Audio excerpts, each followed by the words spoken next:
Prince Andrew wasn't born into discipline. He was born into privilege, and from the very beginning, the rules simply didn't apply to him. While other children learned boundaries, Andrew grew up in a palace where walls of gold shielded him from consequences. What might have been dismissed as childish mischief at first quickly revealed something darker. At just 5 years old, Andrew roamed Windsor Castle like he owned it. Guards and grooms recalled the young prince mocking them as they stood at attention, jeering at their stiff posture. He wasn't content with jokes. He lashed out at the animals too, kicking dogs, swinging sticks at horses' legs, provoking outrage from the very people tasked with protecting him. One day, after enduring his cruelty, two grooms had enough. They grabbed the little prince and tossed him into a pile of manure, even shoveling dung over him. It should have been a humbling moment, but instead of teaching him boundaries, the palace brushed it aside. Andrew learned the exact opposite lesson. He could provoke, humiliate, and still come out untouchable. Another story paints the same picture. Andrew taunted a palace footman so viciously that the servant finally snapped and struck him, leaving the young prince sprawled on the floor with a black eye.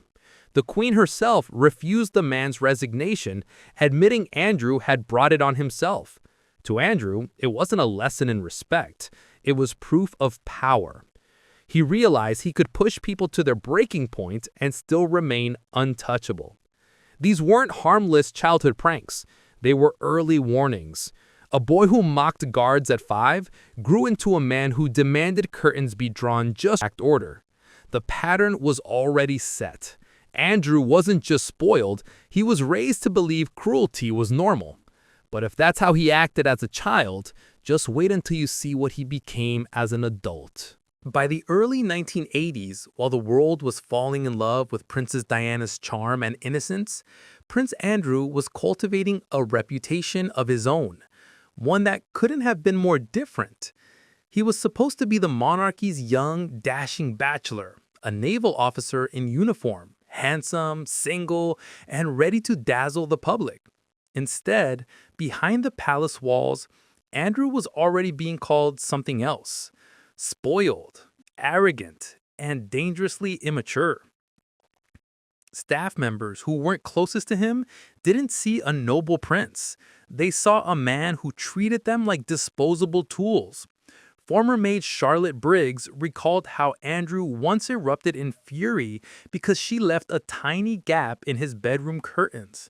He screamed at her for a mistake nobody else would have even noticed, humiliating her over nothing. And it wasn't an isolated meltdown. His childish demands became routine. Even stranger, his private rooms were filled with stuffed animals, lined up in precise order like a child's toy collection. Servants were given a laminated map of where each teddy bear had to sit. If one was moved or placed slightly out of order, Andrew's rage exploded. Imagine a grown man in his 30s throwing tantrums over teddy bears, and then imagine being one of the staff forced to endure it daily.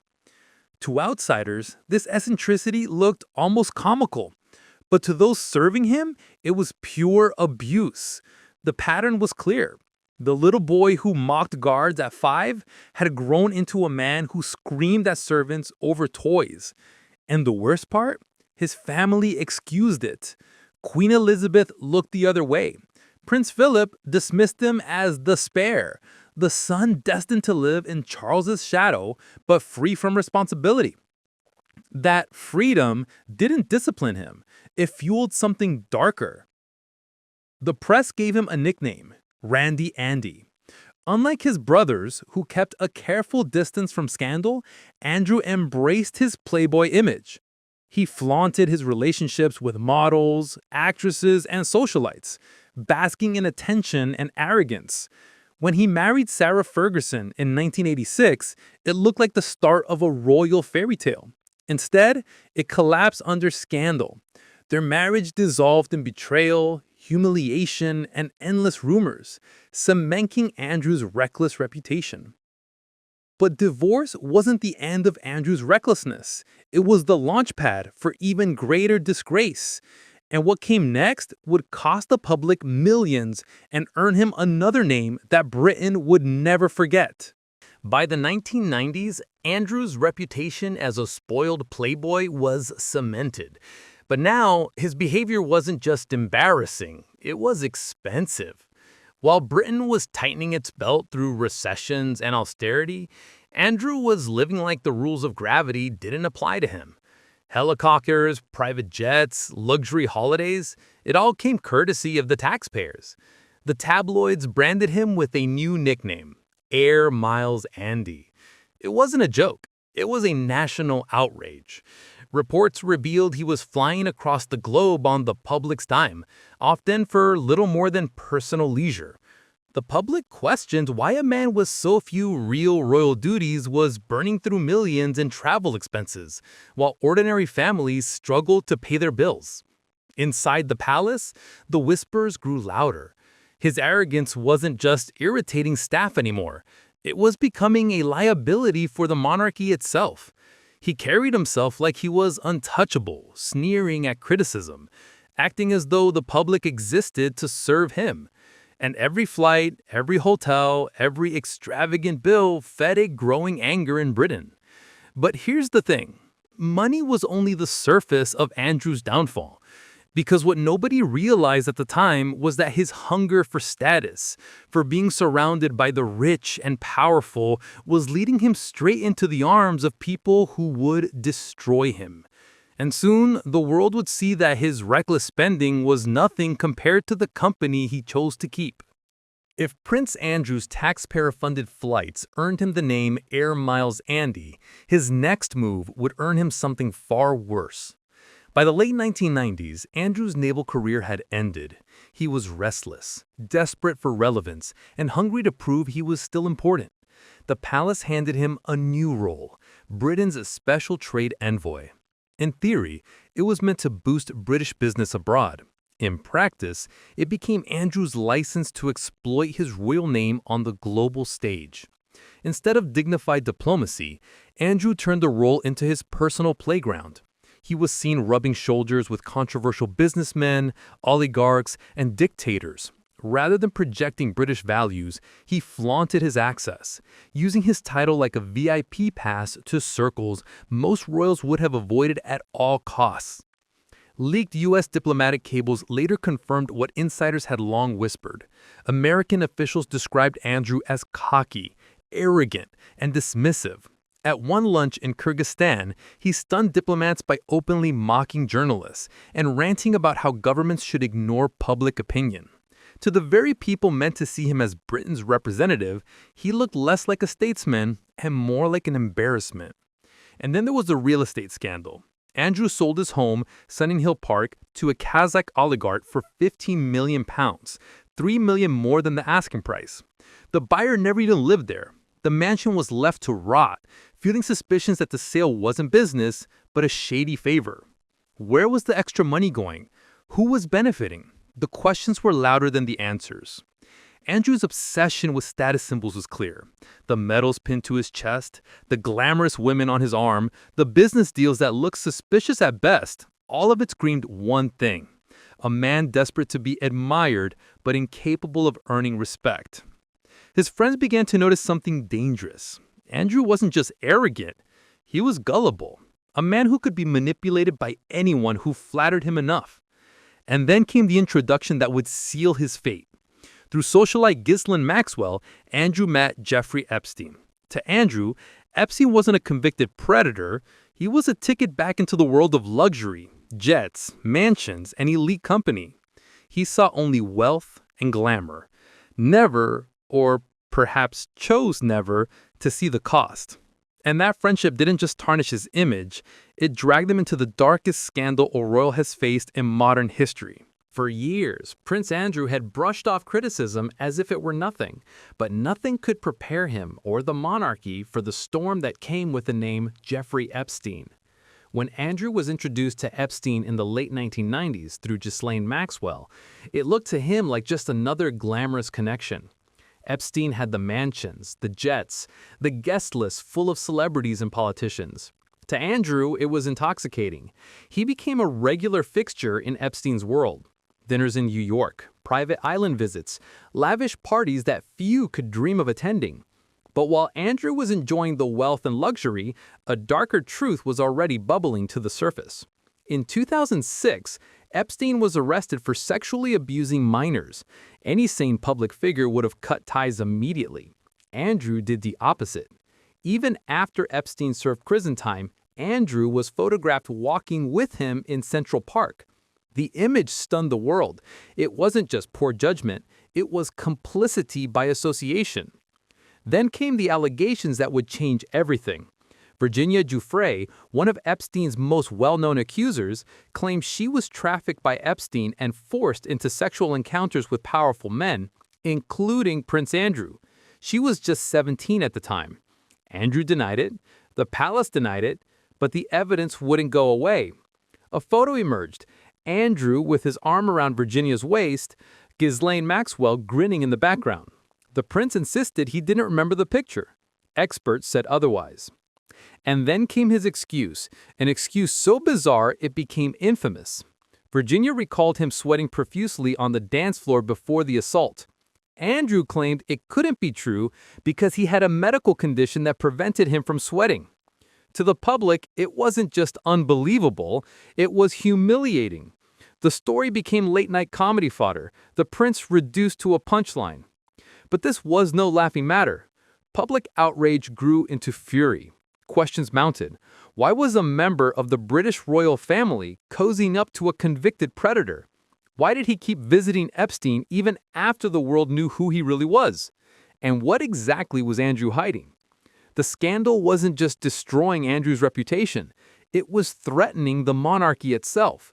Every headline dragged the Queen's name into the mud.